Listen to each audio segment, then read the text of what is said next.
Alrighty, everybody, welcome into the Pillow Talk edition, the Pillow Talk stream, the second of two streams that I do each and every day here on the Radio Misfits podcast platform. The first one is High Noon. That comes on at 12 p.m. Central Standard Time, Monday through Friday. That's topics, current events, pop culture, headlines, whatever it is that people are buzzing about. I try to give it to you right there in nice little bite-sized morsels. We cover a lot of stuff over and over and over again.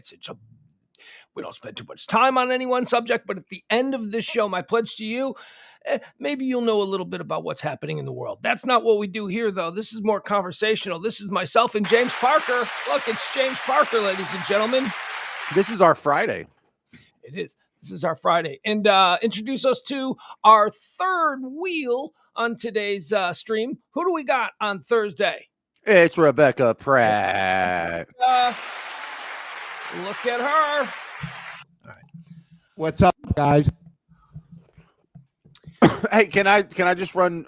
We talked about you on yesterday's show, Becky, and so it kind of in the interest of like not talking behind your back, and just because it'd be an interesting conversation. You remember Tasha, right? Yeah. So Tasha's working over at Salem, and I was like, "Hey, how do you get us in front of old Phil Boyce? Maybe pitch a show." She's like, "What do you have in mind?" I'm like, "Well, if you want to do something with us,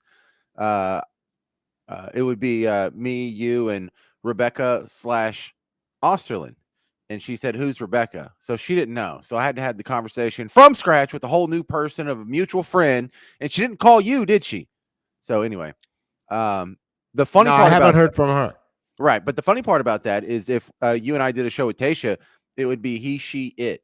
Would that be could we do that for a name of the show? You want to call me it? Well, I'm just, that's why I'm running it by you. I don't know if that's okay. So I'm asking you. I mean, just for. It's not, is it? It's not. He's trying to be silly about something that's very important and happening in your life right now. I don't know. It depends how much they pay me. Yeah, well, there you go. See. Right. All right. Well, it could be, look, it could be the redhead, the trans, and the Nazi, and I'll be the Nazi. If it's a catchy name and it works and it gets us a little bit of pub and, it gets people stop them from turning the station when they come over our show here, then maybe I'll run with that. Well, like I said, if they pay me enough, I guess he, she would be okay. See, although I know that a lot of I know that a lot of people in the transgender community wouldn't be happy, but if you're not happy with it, I wouldn't want it to be the name. That takes all the fun out of it, No,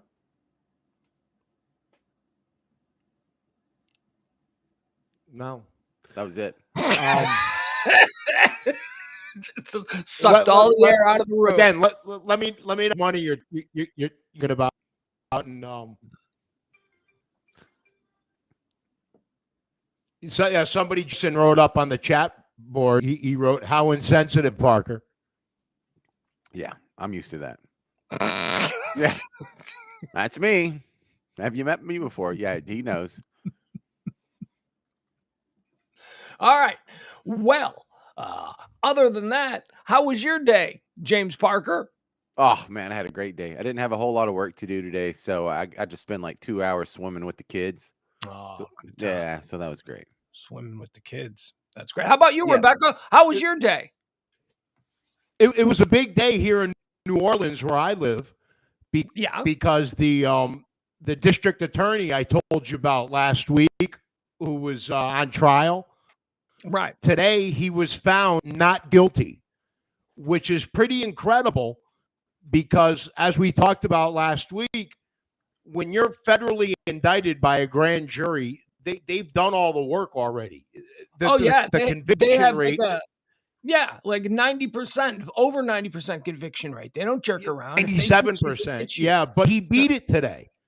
Wow. He beat it today. A jury found him not guilty. Now, his law partner, who was on trial with him, she was found not guilty as well, but there were 4 additional charges to her, and she was found guilty of those. So she lost her license, and she's going to be going to jail for a year or 2. Oh, yeah. But the high profile the district attorney of Orleans. Yeah, I was going to say the district attorney of Orleans Parish, Jason Williams, he was found not guilty today, and now he goes back to work. I mean, he was a tax cheat for 5 years, but they didn't convict him. I guess it was a bad job by the prosecution. Yeah, I'm sorry. Is there like a bit of a delay? It's just a little bit difficult to James. Yeah, Are you on time, or is there a delay with you too? Is it there's a little bit of a delay coming from Becky, but I mean it's 2 seconds, maybe one.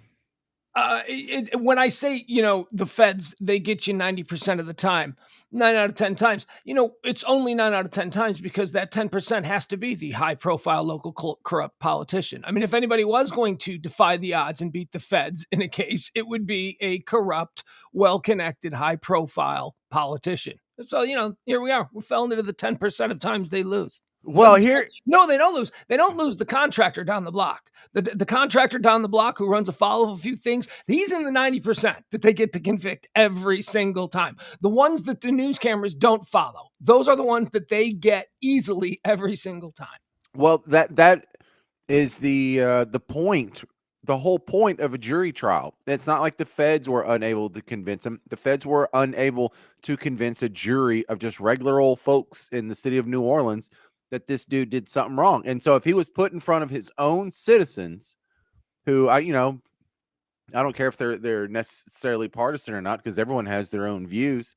But I think everyone is interested in making sure corrupt politicians don't get away with it and go to jail. And they convinced a jury of regular people that he didn't do it. Mm. So some of this, is it the jury's fault? Is it the Fed's fault? Is there just people in New Orleans that don't care if their officials get away with it? It's we the people. The jury. Go ahead, Rebecca. Yeah, the jury was not only from New Orleans, they were also from Parish, which is next to New Orleans. I believe there were jurors from St. Tammany Parish, north of the lake. So it was a regional jury because it was a federal trial. And well, see, that makes me have a little more faith in this verdict. They couldn't convince dudes. No, I live here. I have no faith in the. I have no faith in the verdict. He's a soft on crime district attorney who ran saying his predecessor was too hard on people. So it stinks. But last night he went to bed not knowing if he was going to be found guilty by a jury and lose his job as district attorney and go to prison for a little while. But no, tonight he goes to bed and he's going back to work tomorrow as district attorney. And he'll be reelected. He'll be reelected. This is not, we like to blame, if I could just jump in here, we like to blame our corrupt politicians or our elected officials, our inept Congress. The fact of the matter is that this is a we the people problem. We collectively, we like to blame the system, but you can't blame the system when, it's the people who are operating the machinery. I mean, we are the problem. We keep electing the same kind of person. We keep allowing our vanity to be played to. We keep allowing all of our secret little bigotries to be played to. I mean, this is us. We elect these people. The system is a great system. Jefferson just thought too much of us. I honestly think that.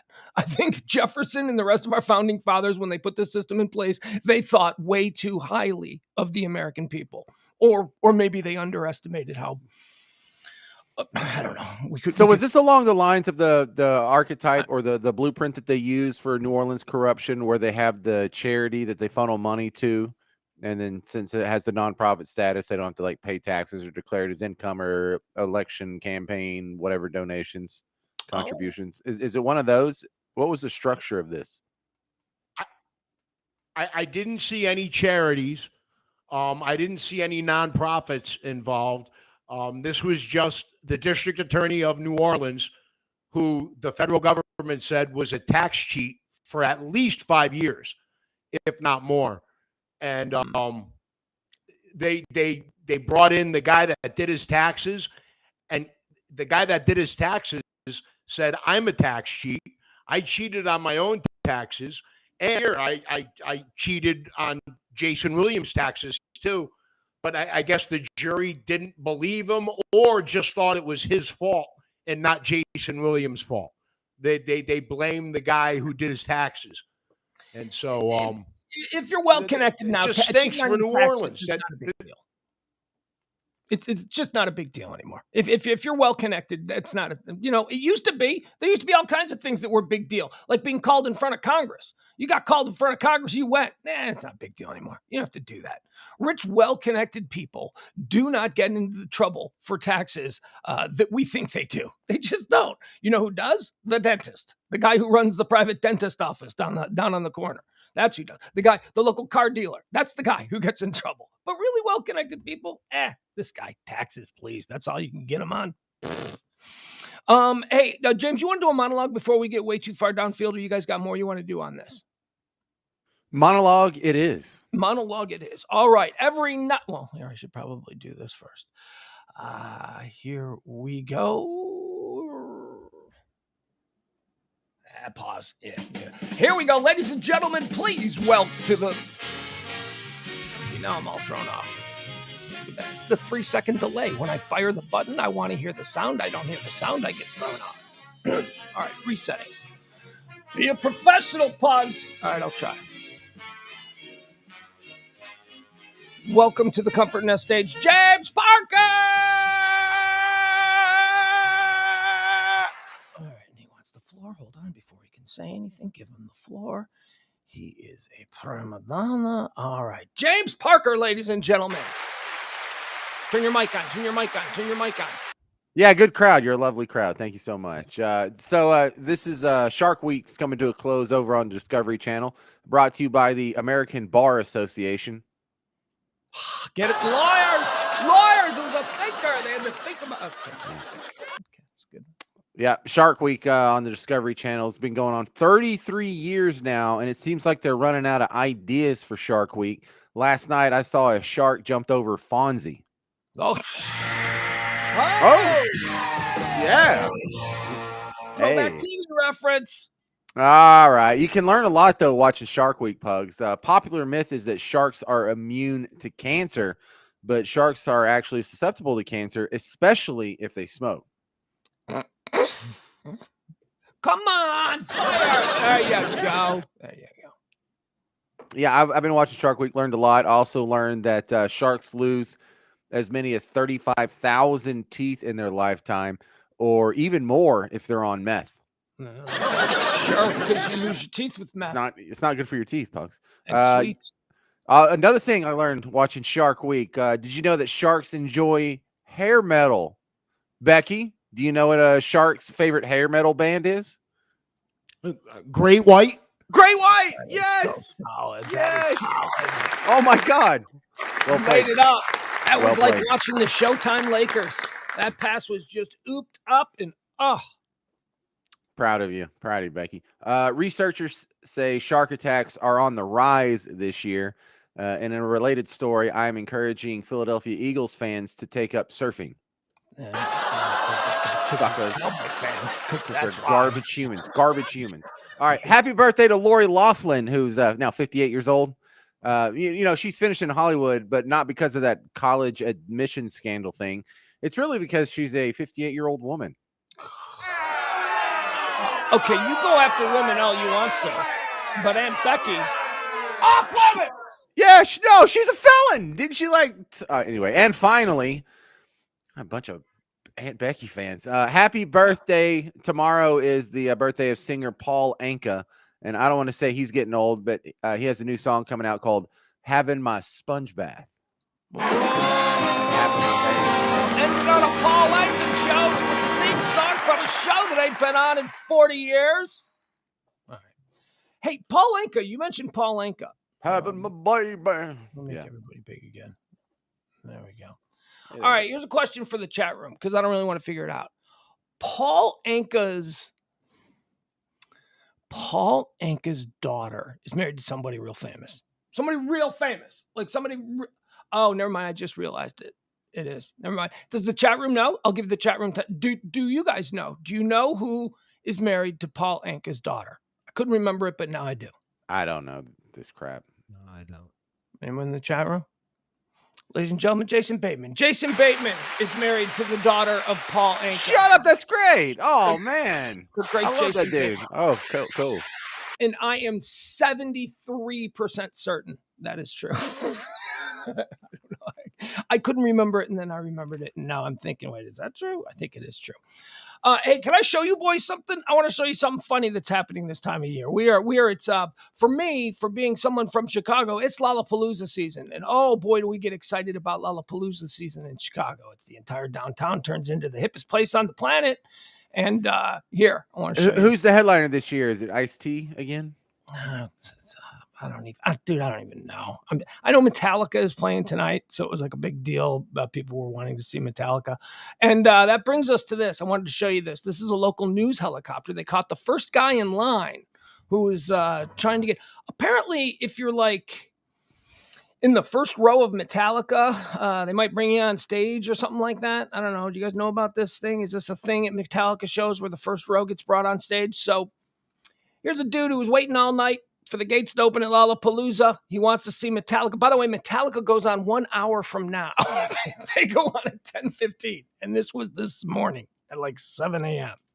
This is the morning show in Chicago helicopter. And here he goes. Hold on, here. We'll start again. And here he goes. Okay. All right, now so there we have dubbed him Metallica Man until we come up with a better name. All right, so now you have to understand this, guys, okay? So Lollapalooza happens at Grant Park, which is in the center of downtown Chicago, between where the big skyscrapers start and the lake. So it's a little buffer zone between the lakefront, the beaches, and then the downtown part of the city. It's where, if you watch Bears games, it's where Soldier Field is. If you remember the Democratic National Convention riots of 1968, Grant Park is where those took place, okay? So every year we close up Grant Park and we turn it into Lollapalooza, and it becomes, multiple stages all over. It's really great. It's almost like, a Disney-sized theme park in the middle of the downtown area. So it's a wonderful experience. They open the gate. This is a guy. These are all closed down city streets. This guy, you have to understand, this guy is running a good 1.5 miles, and he doesn't look like he's prepared to run a full 1.5 miles. Now, he is trying to become first in line for the tickets. Okay, so now we're all caught up again. He's trying to become front stage, whatever. Get pulled up on stage. This is the dream. Very first person on stage. Jim Metallica Man until we come up with a better name. This guy wants to be the very first person on stage. This is priceless. I thought so too. We will see. Okay, now they're speeding it up a little. This guy is covering some ground. Damn. Right? That's this now. He's running by Buckingham Fountain. You can't see it. That's at the beginning of Married with Children. The fountain. Okay, so he's running right by that. And wait, now all these other nerds. Oh no. There's Metallica nerds closing in on him. Hang on. They're only black dots now, but before we get a zoom in, I bet you the first guy was wearing black, probably denim shorts and a black t-shirt of some sort. Those guys are going to be in the same uniform because that's what you have to wear if you're a Metallica fan at a summer concert. They wish they could wear pants, but yeah, so it's going to be Metallica Man. He got out of black the gates t-shirt. 100% yes. chance black t-shirt on the other two people. Yeah. Did you see me circling him? Okay. Yes. So this is him, Metallica Man. He was first out of the gates. He waited all night. He didn't realize he had to cover so much ground in downtown Chicago. This is what's known as the Museum Campus or Grant Park. All right, now we're taking it. Look, they're catching him. They are catching him. Oh no! They are catching him. He got passed. Metallica Man has been passed. All right. So now wait. They're gonna cross another street. No. Here they go. Watch him pull back. He's sucking wind now. Hold on. He's tired. But look at all of these people now. Now it's a mad dash. And just to give you, see all the people. This is where Metallica is playing. All the way back here. This is where the stage is. Okay. This dude ran so far. I mean, this is super far. And look, he starts out very confident. And here he goes. Get a nice jog going. He shouldn't have started so slow. So there is, this is where he lost the race. Metallica Man until we come up with a better name. He lost the race in the first 50 This guy yards. wants to be the very first person on stage. Yeah, no, you're absolutely right. Rebecca, go ahead. But I agree with you, James. His opportunity to get a lead was when he was the first out and the other people's bags were being searched and stuff. That one is when he should have ran his hardest to establish whatever lead he could. He took it easy. He was jogging. He didn't think they were going to press him. Rebecca? I've been to a lot of concerts in my life, and I don't think there's one that I ever went to where I could run that far right before the concert. Because usually we're feeling pretty good right before the concert, you know? Well, here's the thing. You have to remember that's about 7 a.m. The concert is still 45 minutes away. The guy has been out there all day. And now it's not the Texas heat. Probably in the 80s or 90s, probably a beautiful summer day in Chicago today. But still, I mean, he's been out there all day. He's going to be, by the time, is it worth it? Can you really have a great concert experience when that's how you spent your day? Does he not go to the bathroom all day? Like, how does this work? I don't know. I don't know. You wearing a diaper, bro? Is that you got one of them astronaut diapers? You want to hear a great story about Lollapalooza? It's by the way, when we end this show, I'm going to be jumping on Hulu and watching Metallica set because you can stream all of the headliners and I believe the openers to the headliners. You know who's opening for Metallica tonight? Isn't this a weird pairing, James? DaBaby. It's DaBaby and Metallica. I love DaBaby. That's what a crazy pairing.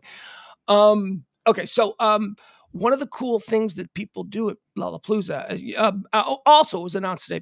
Perry Farrell of Porno for Pyros and Jane's Addiction, who founded Lollapalooza, he announced this evening that he and the city of Chicago has agreed on another 10-year contract. So 10 more years, Lollapalooza will be in Grant Park in the summertime. Man, I really thought Perry Farrell would have OD'd by now. Right? Who would have thought that he would have turned into this, musical and creative entrepreneur? I mean, for him. Yeah. He's still alive. Very active in the art circles, So one of the things that people have started to do over the past decade that Lollapalooza has been in Grant Park, and this is so brilliant because they don't allow the sale of alcohol in there.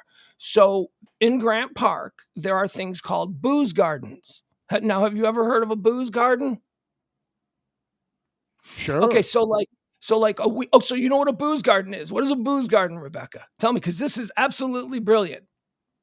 It's a garden where there's booze, and you go in there into that garden and you can drink booze.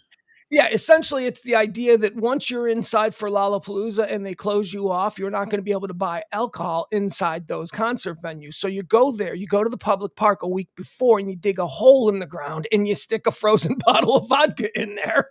And then when you go to the concert, you remember, whether you use an app or whether you use something to, count your steps, you remember where it is. And then you take your little shovel. And while you're in the middle of the Metallica show, you dig up the hole and you got your bottle of now probably no longer frozen, but still chilled to some degree, bottle of vodka.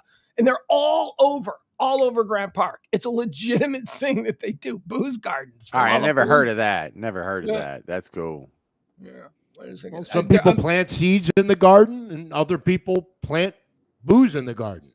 Here, let me pull up some pictures. I don't even know if I spelt that right. So do y'all have a method for sneaking booze into concerts? I never really had to. That's not really anything that we had. We had fake IDs pretty early on. I think didn't we do our fake ID show? Oh yeah, but that's a alcohol-free venue. Like how? Well, yeah. I mean, I guess I've never engaged in this act of booze gardening. Here, I can't find it. Oh man, there were some pictures. I remember going to the Blockbuster Rock Fest in 1997 at the Texas Motor Speedway, and it was easy as hell to get booze in there because they wouldn't let you bring in drinks. They wouldn't even let you bring in like a Dr. Pepper, but you could bring in water. Like a humanitarian thing. So we just emptied out a bunch of water bottles and filled them with vodka. And so guess who had all the booze they wanted while they sat through No Doubt and Bush? Yeah, but you got to drink vodka. I'm not a vodka guy. What we used to do, my 21st birthday, and this was a terrible, terrible thing. My 21st birthday, we went to a concert to see Aerosmith. Aerosmith was in town. I went to the Aerosmith concert, and it was when Aerosmith was dry. They had just all come out of rehab, and they decided they yeah. not only did they decide that they were going to be dry, but no alcohol sales were going to be allowed at any of their concerts. And it just so happened to fall on my 21st birthday. So instead of sneaking things in, we just chugged like a bottle of Jameson in the parking lot, like before, and I was just gross, vomiting, sick. Oh, it was a terrible experience. So no, I've never successfully smuggled anything in. I mean, I've been to that Aerosmith was all clean and you couldn't drink at their show. I mean, all of those years they got messed up and they had a great time, and then they decide to get clean, and now the audience can't partake. That doesn't seem fair. Well, and it's hypocritical too, because when they were banging smack, they wouldn't let me bring heroin to their concert, would they? No, right? Right. There rules need to be applied. Consistency is key. Yeah. No, I just always thought that it was a terrible thing. I still have a problem with Aerosmith because they ruined my 21st birthday. They made me chug booze instead of enjoy a couple of beers, on a lawn, be responsible as a new 21-year-old. Instead, we had to chug whiskey in a parking lot.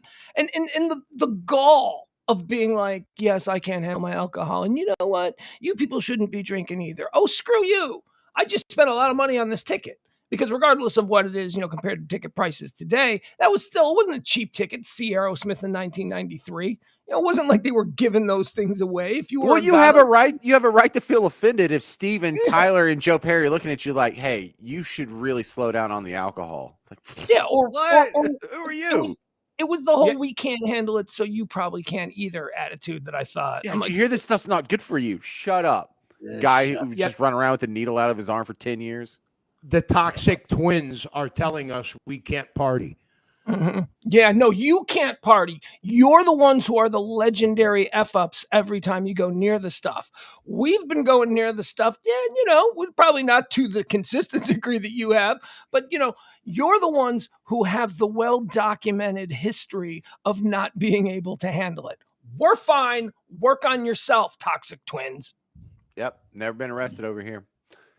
All right, hey, so Pugs, did you see what I sent you in the private chat? I have 3 stories that I want to discuss with you too, both of you. Let me see here. Yeah, okay, go ahead. I'm sorry, I'm seeing them now.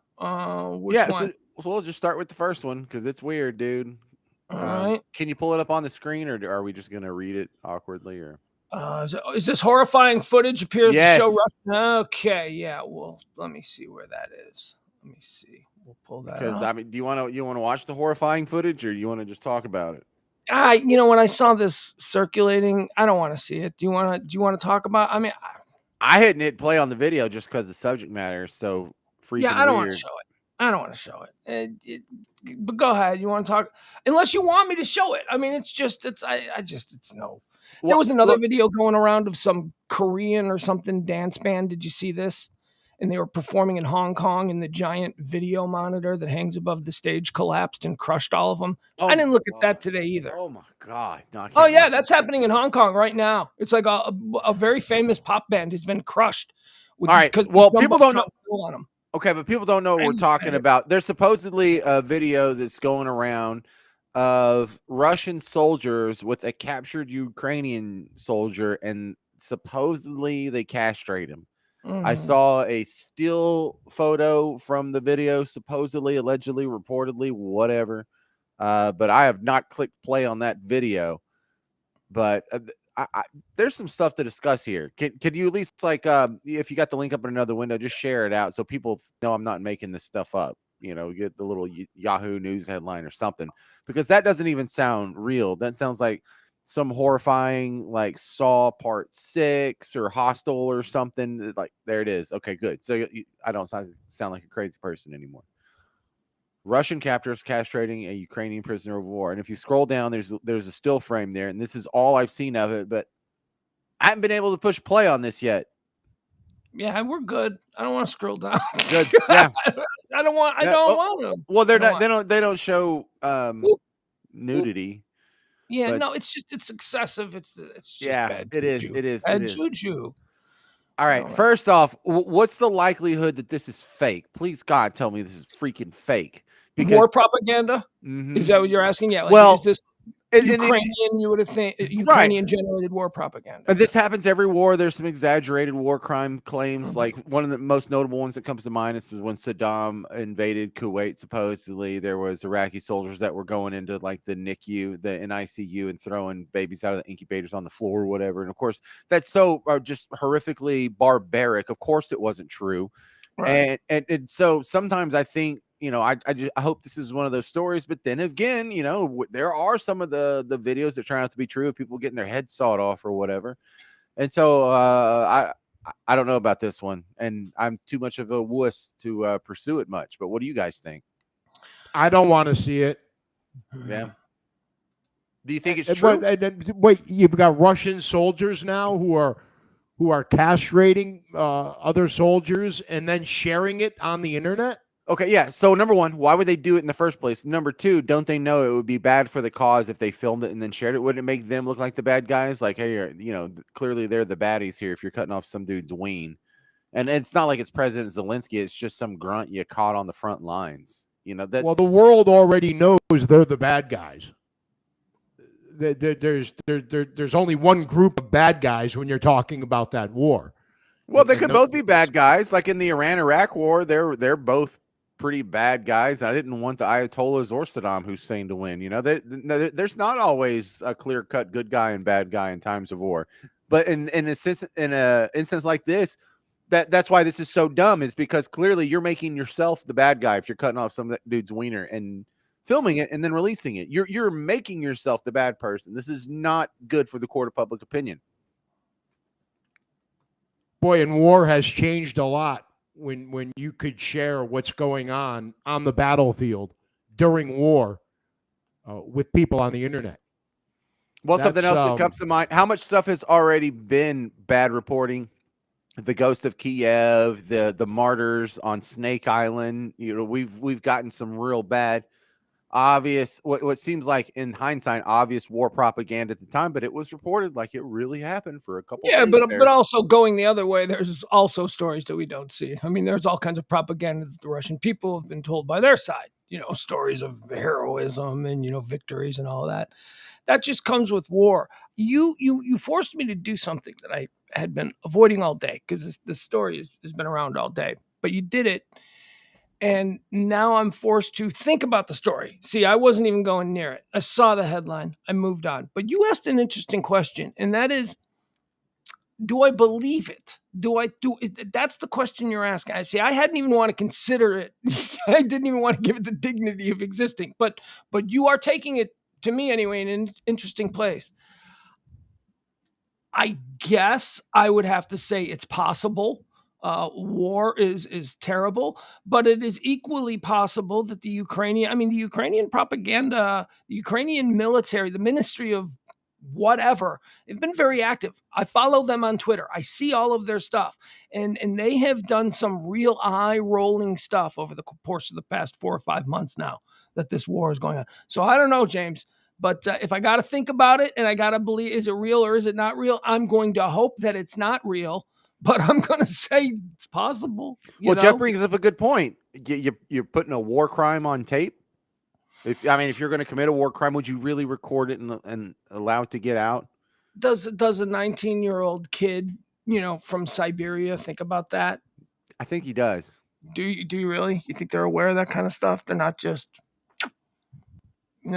war is hell, man. No one's flippantly chopping off penises.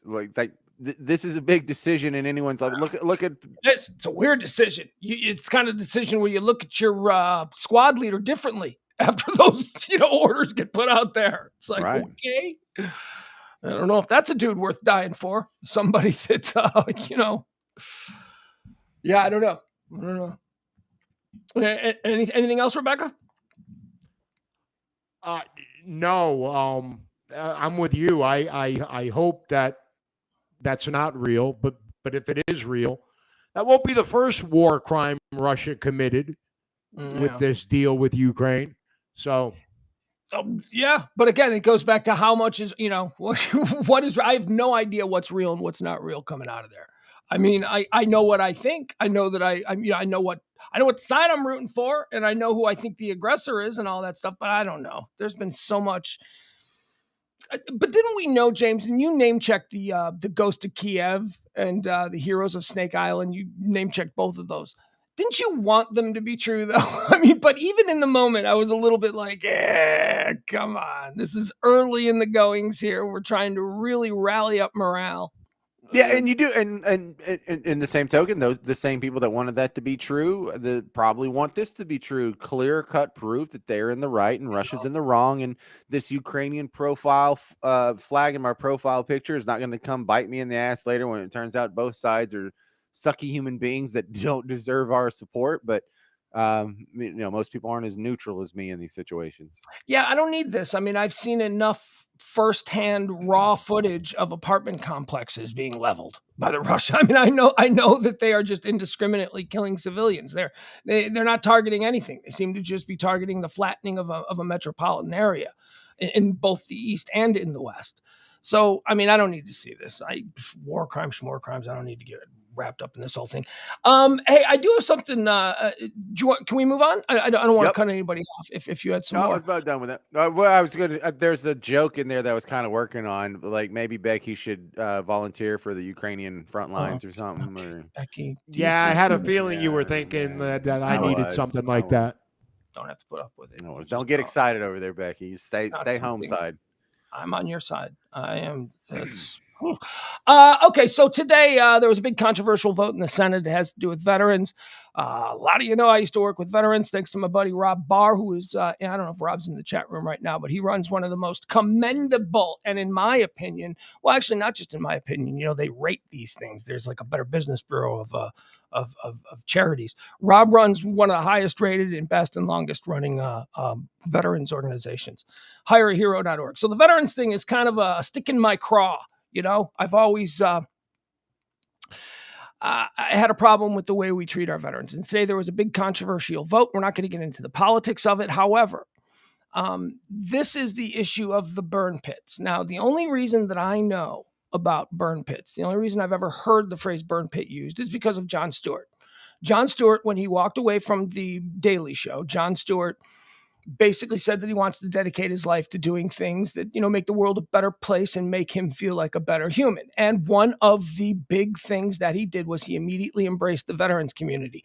The highest profile star, without doubt, to be endlessly committed to this. I mean, we're talking about going on 10 to 15 years. It started out with him being involved with the 9/11 first responders who, were exposed to that form of a burn pit. A burn pit, if you don't know, is a war term. It's used when you conquer an enemy and you take their weapons and their explosives and all that, and you put it in a big pit and you blow it up and you let it all burn down. Now, the soldiers who oversee these burn pits, they're exposed to all kinds of toxins and all kinds of terrible things. And they're coming back from Afghanistan and Iraq now, and they're getting all kinds of cancers and lymphomas, and they're having breathing difficulties, and just overall lifestyle is terrible for a lot of these guys. You got a 30-year-old guy with a walker, right? Because he can't make it up the stuff, because he can't walk without, his lungs burning up on him.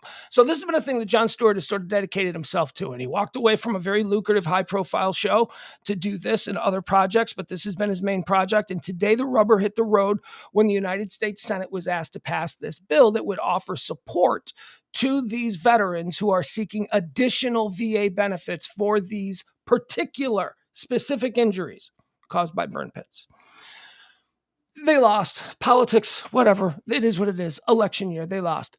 But Jon Stewart, James or Becky, have you seen any of Jon Stewart today going around? Have either of you seen him? Yeah, it wasn't the usual Jon Stewart today. Usually he's not swearing when he's on television, but today he was. He swore on everything. He swore on C-SPAN. He dropped 2 F-bombs on with Jake Tapper on CNN.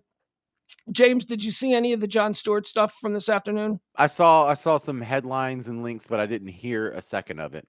He absolutely lost his shit on the United States system of government. So here, let me play a little bit of this. Okay, this is just after the vote came down.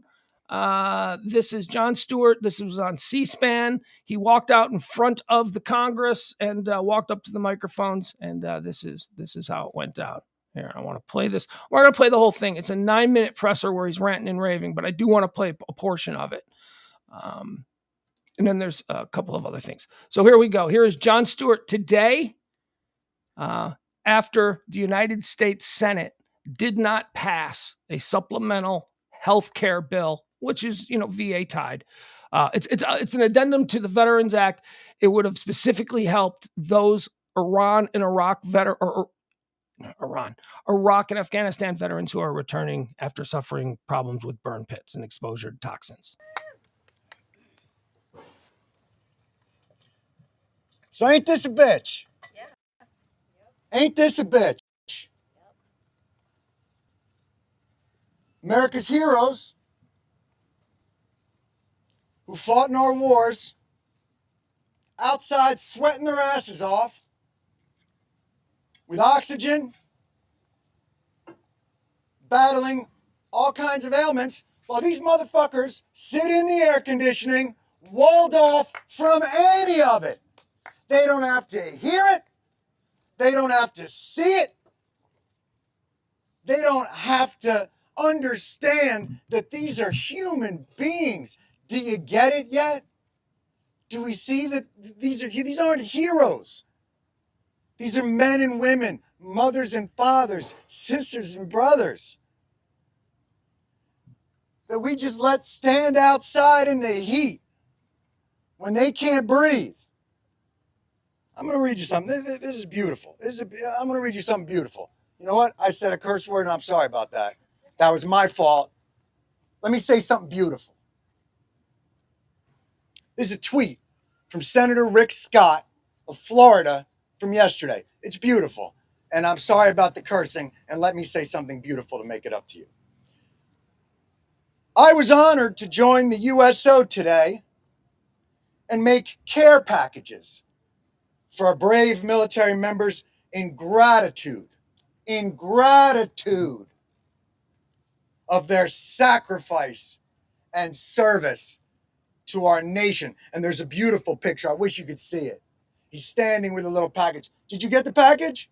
I think it has M&Ms in it and some cookies and some moist towelettes. I don't even know, honestly, I don't even know what to say. I've been coming down here 10, 15 years. I'm used to the hypocrisy. Christina Keene will tell you from VFW. She sat in an office with Mitch McConnell and a war veteran from Kentucky, and he looked that man in the eyes and he said, "We'll get it done." And he lied to him. Because Mitch McConnell yesterday flipped. I'm used to the lies. I'm used to the hypocrisy. Senator Pat Toomey won't take a meeting with the veterans groups. Sends out his chief of staff. I'm used to the cowardice. I've been here a long time.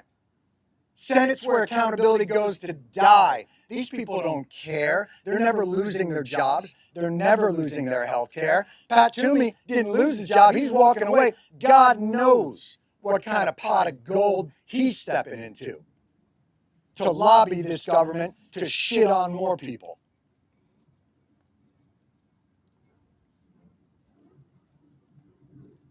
I'm used to all of it, but I am not used to the cruelty. All right. Well, there you have it. Jon Stewart, after a very controversial Senate vote. Let me play one more clip, okay? One more clip.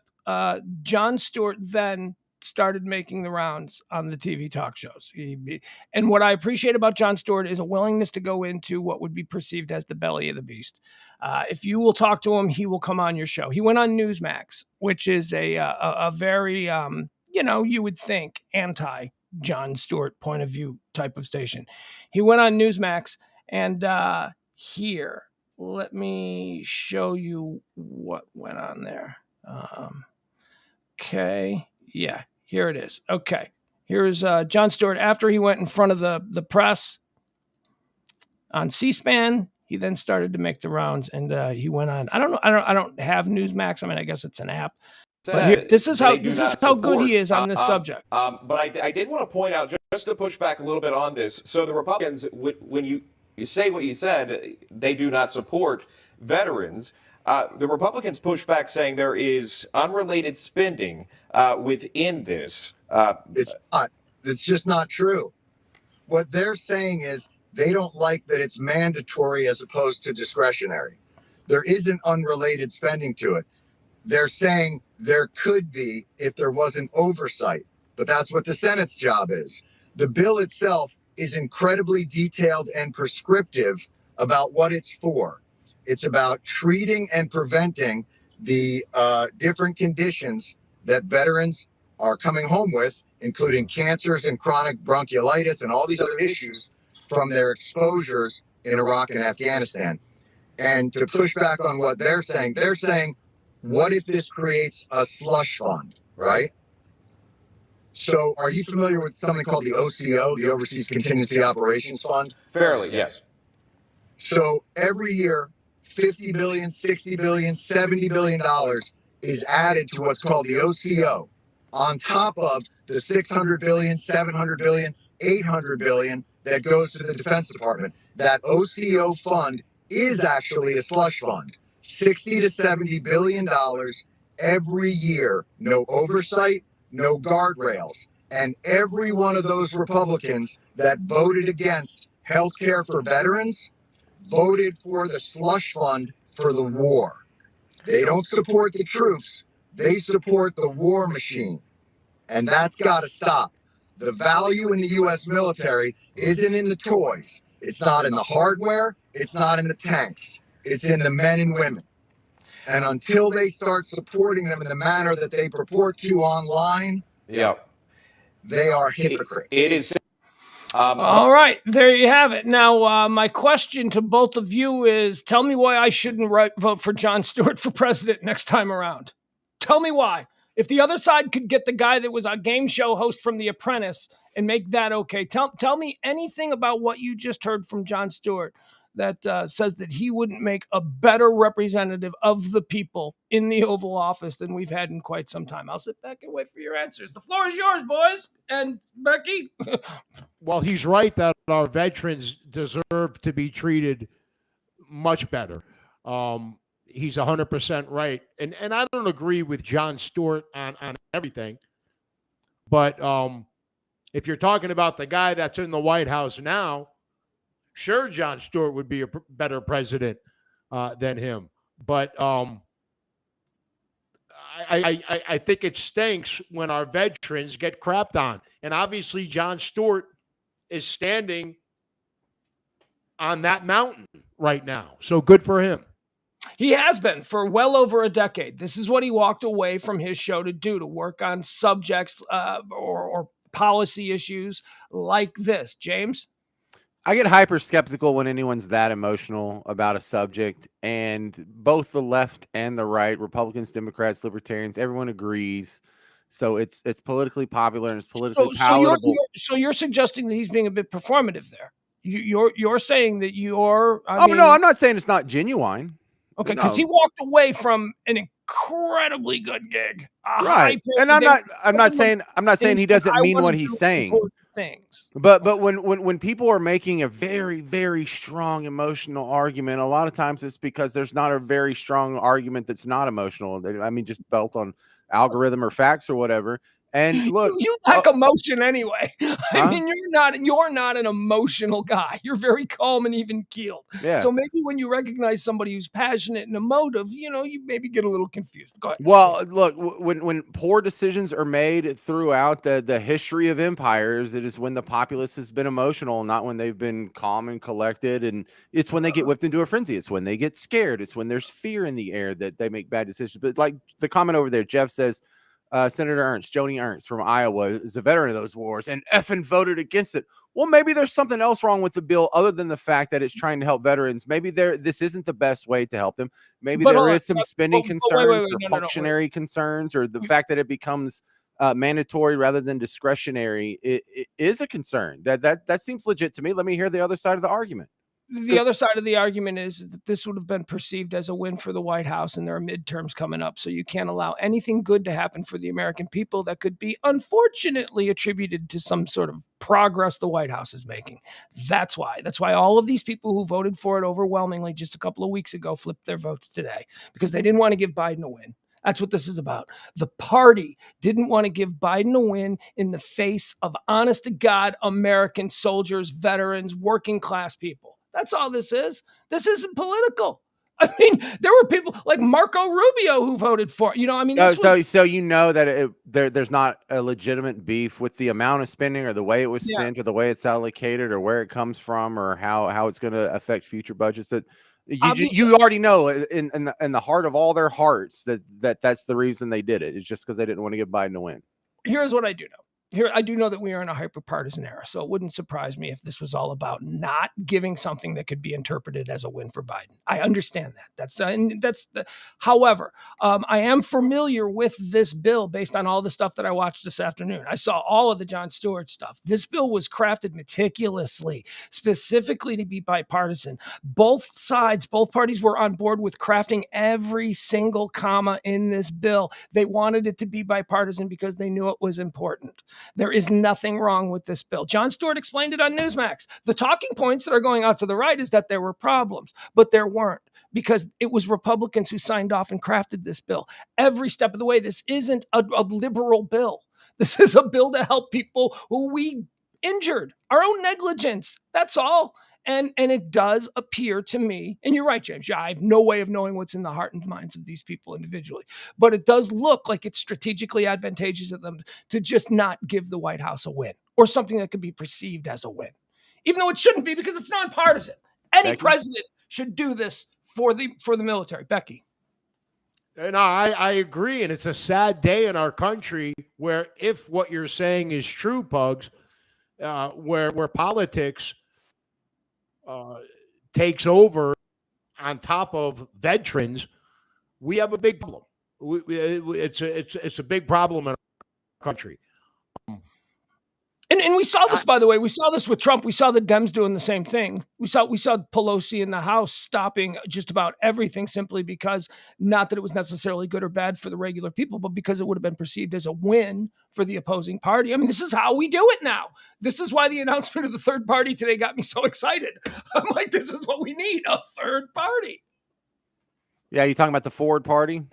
Yeah, okay. Got some problems with the early branding, but interesting, right? James, what's your thoughts on the Christy Todd Whitman, Andrew Yang third party launch? Forward. They're not right. They're not left. James, they're forward. Yeah, this is all crap. First off, I'm already in a third party. I'm in the Libertarian Party. We have ballot access in all 50 states, and we've been putting out political platforms and candidates since 1970. So if you want a third party, there is one that's genuinely different than the other two. Your Libertarian Party has been corrupted. It has, unfortunately, as far as people like me. There's no way it has been corrupted. Not by libertarians like you, but by libertarians. Okay, well, fine. Go ahead and you can say like the apparatus has been corrupted. Democrats and Republicans are far more corrupted, and that does nothing. That does nothing to argue against the political platform and the policy positions that libertarians stand for. It eliminates the clean slate attraction of a new third party. See, the Libertarians don't have a clean slate. Neither does the Green Party. They don't have a clean slate either. But a brand new party, and I'll tell you why I think this one is different, because this one is being backed by billionaires.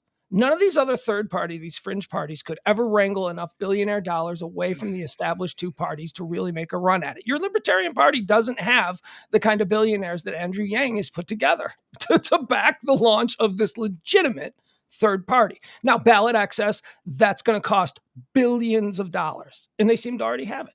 So, I'm not interested. You're not interested in joining? See, this is what we were talking about yesterday, James. Well, do they support libertarian principles?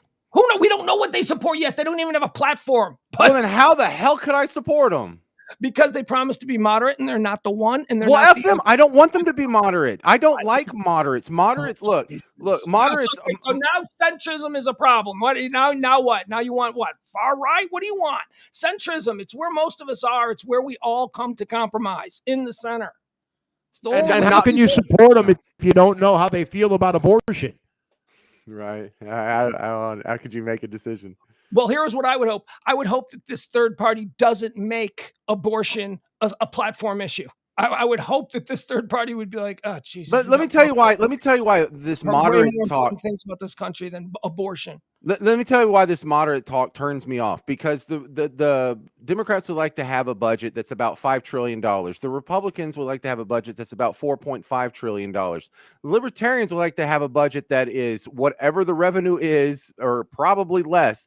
So we're talking more like $3 trillion. So if you take the moderate position between what the Republicans and the Democrats want, that's not what I want. I don't want what's between them. I want something else. I don't want right or left. I want to go up. I want a totally different direction. It's not even like the compromises between these guys leave me nauseous. I don't like most bipartisan bills. They're like, oh, we came to an agreement on spending. The Democrats get to spend everything they want to spend on. Republicans get to spend everything they want to spend on. That's the agreement they made. Well, I think both of those ideas suck. Jeff Glenn in the chat room says, Pugs, what is the moderate position on abortion? Halfway. That's the halfway point. You can have a moderate position. What is that? Some nice clean doggy style? I don't know. What is the moderate position? Look, logically speaking, it would be the halfway point. If you're in the first half of your pregnancy, you can get an abortion. If you're in the last half, you can't. That is that's what a compromise is. That's Becky, exactly a compromise. Anything to close out this Thursday night's Pillow Talk? No, it just stinks when politics get in the way of really good things. And we all know politics. We all know politics divides. We all know politics makes some people hate other people, but it just stinks when they get in the way of really good things happening, like John Stewart was talking about today. When our veterans get crapped on, I mean that stinks. I'm voting for him. Draft John Stewart. I'm telling you. If it's really that important to the American people, don't wait on the government to come fix it for us. Go have like a Jerry Lewis telethon or something and raise billions for them, and we can do it our damn self. We don't need the senator's approval. We don't need the House of Representatives or McConnell or Pelosi or any of those a-holes to take care of our veterans. We could do it if we get off our lazy ass and do something, but that will require the American people to do some work, and we don't really want to help. We just want to bitch that other people aren't helping them. Look at him. There he goes. That's James. And we're running out of time, so I'll respond to him like this. Nope. All right, thank you, guys. There he goes. Look at him. He's gone. Becky, so good to see you. See you, Pugs. Thanks. There she goes, everybody. Wave bye-bye to Becky. There she goes. All right, there we are. And now it's just you and me.